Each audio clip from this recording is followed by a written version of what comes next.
but then the other thing it's very clear that what they say they're doing is not what they think they're doing.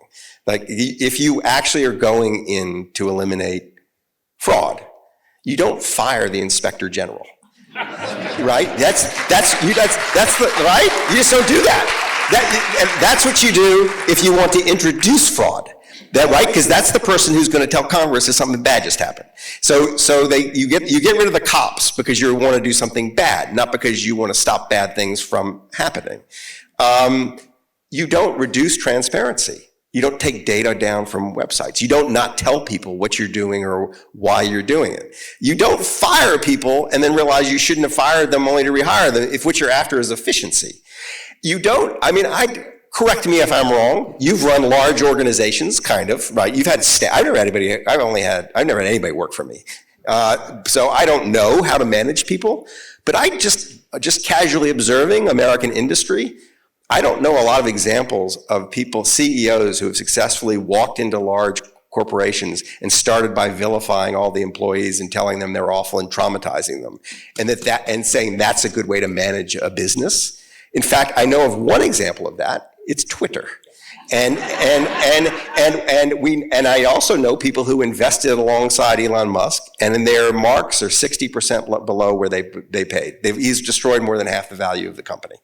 So that hasn't worked. And this notion that this dude knows what he's doing because he's rich is insane. That obviously he's got some ability. Like, it's kind of a product, promotional, all that.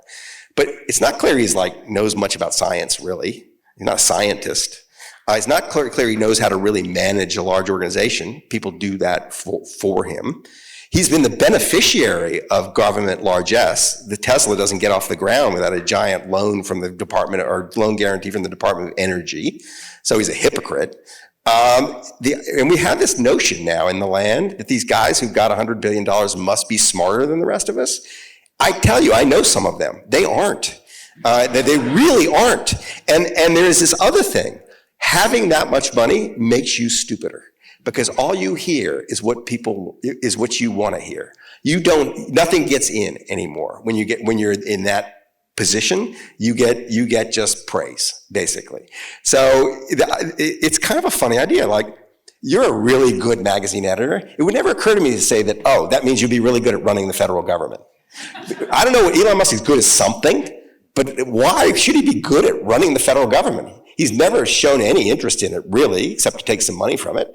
It's a preposterous thing. And that we accept it because he's got all this money, it's insane. It's insane.